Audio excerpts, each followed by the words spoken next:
Hello friends, welcome back to finance academy. दोस्तों, एक research में पता चला कि अमेरिका के लोअर क्लास के लोग हर साल $400 लॉटरी टिकट पर ही खर्च कर देते हैं और साल के किसी भी टाइम पर उनके पास कोई भी सेविंग नहीं होती है। और ये वही लोग होते हैं जो इमरजेंसी के टाइम पर बोलते हैं कि उनके पास $400 तक भी सेव नहीं है। अब आपको लग रहा होगा कि ये लोग कितने बेवकूफ हैं, उन्हें इन पैसों को लॉटरी टिकट पर खर्च करने की बजाय सेव कर लेने चाहिए थे। बट ऐसा नहीं है, क्योंकि उनमें से मैक्स लोग पेचेक टू पेचेक की जिंदगी जीते हैं, मतलब जितना कमाया उतना खर्च किया। तो सेविंग किस चिड़िया का नाम है, उन्हें दूर दूर तक पता ही नहीं होता, क्योंकि उनके लिए एक महंगी गाड़ी खरीदना, एक बड़ा आलीशान घर खरीदना, लंबी लंबी वेकेशंस पर जाना तो बस एक सपना है जिसे वे रियलिटी में कभी अचीव ही नहीं कर सकते। उन्हें बस एक ही होप जिंदा रखती है और वह है लॉटरी। और उन्हें लगता है कि केवल लॉटरी ही उनकी किस्मत बदल सकती है और उनके लिए अमीर बनने का बस यही एकमात्र रास्ता है, नहीं तो वह लोग कभी भी अमीर नहीं बन पाएंगे। इसलिए वह लोग अपने $400 सेव करने के बजाय लॉटरी पर खर्च करना ज्यादा सही समझते हैं। इसे देखते हुए मॉर्गन हाउसेल इस बुक में हमें बताते हैं कि हम ह्यूमंस अपने डिसीजंस इमोशन के बेस पर लेते हैं, लॉजिक के बेस पर नहीं। तो दोस्तों, मैं अर्पित सिंह स्वागत करता हूं आप सभी का फाइनेंशियल फ्रीडम जर्नी के एक और एपिसोड में। आज के इस वीडियो में मैं आपको ऑथर मॉर्गन हाउसेल की amazing book the psychology of money से 7 ऐसे इंपॉर्टेंट लेसन बताने वाला हूं जो आपका पैसों को लेकर बिहेवियर है वह पूरी तरीके से चेंज कर देंगे। इसमें 5th और 7th लेसन तो मेरे पर्सनली फेवरेट हैं, तो इन्हें समझे बिना बिल्कुल मत जाइएगा।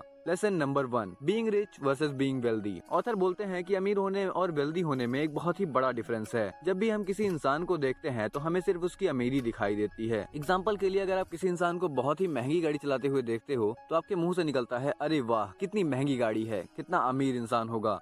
आप यह कभी सोचते ही नहीं हो कि उसने कितना बड़ा लोन ले रखा होगा, क्योंकि हम लोगों को उनकी चीजों के बेस पर अमीर मानते हैं। उनके पास जितना ज्यादा शो ऑफ करने की चीजें होंगी, हम उन लोगों को उतना ही अमीर मानते हैं और फिर हम भी उसी ट्रैक में फंसते चले जाते हैं और हमें भी लगता है शो ऑफ जरूरी है। और जैसे जैसे हम पैसे कमाने लगते हैं, हम भी अपना पैसा महंगी गाड़ी, महंगे मोबाइल, महंगे घर पर खर्च करने लग जाते हैं, क्योंकि हम भी लोगों को दिखाना चाहते हैं कि हमारे पास कितना पैसा है, हम भी कितने अमीर है। ऑथर बोलते हैं कि जब भी लोग बोलते हैं कि मैं लाखों या करोड़ों रुपए कमाना चाहता हूँ, तो इसका मतलब ये नहीं होता कि मैं लाखों करोड़ों कमाकर उसे इन्वेस्ट करना चाहता हूँ, बल्कि उनका मतलब होता है कि मैं लाखों करोड़ों कमाकर उसे खर्च करना चाहता हूँ, जो कि वेल्दी बनने से बिल्कुल ही डिफरेंट है। वेल्दी इंसान जो भी पैसा कमाते हैं उसे कभी भी शो ऑफ के लिए खर्च नहीं करते। पैसे से सबसे इम्पोर्टेंट चीज जो खरीदी जा सकती है वह है आपका टाइम। अगर आपके पास करोड़ों रुपए हैं बट उसे पैसों को एंजॉय करने के लिए आपके पास टाइम ही नहीं है, तो ऐसा पैसा किस काम का। ऑथर बोलते हैं कि शो ऑफ करने के लिए पैसों को खर्च करना गरीब बनने का सबसे आसान रास्ता है और आप कभी भी अमीर नहीं बन पाओगे। इसलिए हमें रिच और वेल्दी होने का डिफरेंस पता होना चाहिए।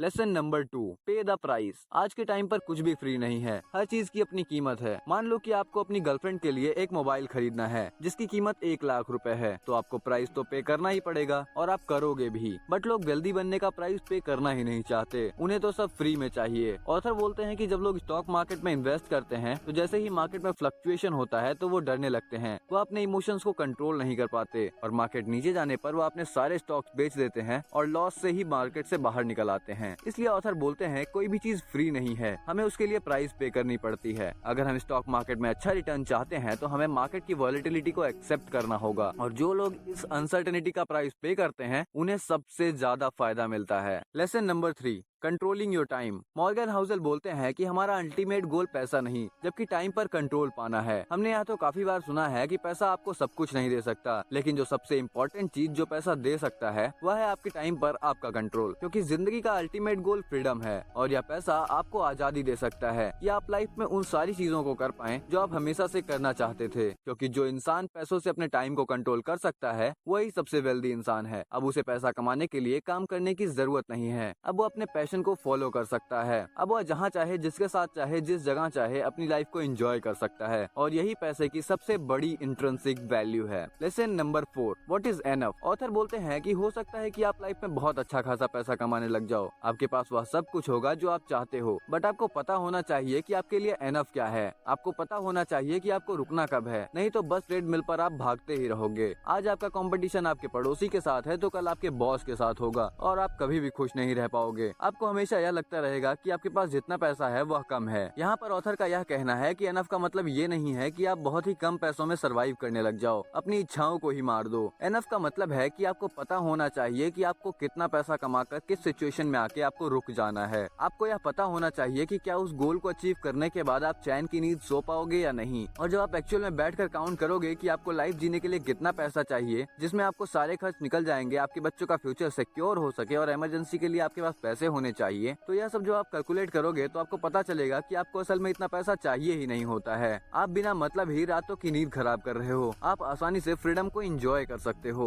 Lesson number 5, the power of compounding. Warren Buffett के ऊपर अभी तक 2000 से भी ज्यादा किताबें लिखी जा चुकी हैं और हम सब मानते हैं कि वॉरेन बफेट एक बहुत ही अच्छे इन्वेस्टर हैं। बल्कि वॉरेन बचपन से ही बहुत ही अच्छे इन्वेस्टर थे। वॉरेन बफेट की नेटवर्थ $84.5 बिलियन है, जिसमें से 99.6% वेल्थ यानी कि $82.2 बिलियन उन्होंने जो कमाए हैं वो अपने 15th बर्थडे के बाद। जब लोग रिटायरमेंट ले लेते हैं यानी कि 60 की एज के बाद, वॉरेन बफेट ने इन्वेस्टिंग 10 साल से ही शुरू कर दी थी। जब वह 30 साल की उम्र में थे तो उनके पास $1 मिलियन थे। अगर वह नॉर्मल इंसान होते तो 20 की एज में कुछ नया करने की सोचते, तब उनके पास 30 की एज में महज $25,000 होते। नॉर्मल इंसान इसी तरह की सोच के साथ स्टार्ट करता है कि वह 60 की एज में रिटायरमेंट ले लेगा। तो हम सब अगर नॉर्मल 22% रेट रिटर्न लेते तब भी उनके पास महज $11.9 मिलियन होते, यानी कि अभी भी उनकी नेटवर्थ से 99.9% पैसे कम। तो यही होती है power of compounding. Lesson number 6, author बोलते हैं कि दुनिया में 3 तरह के लोग होते हैं। पहले वह जो लोग पैसे सेव करते हैं, दूसरे वह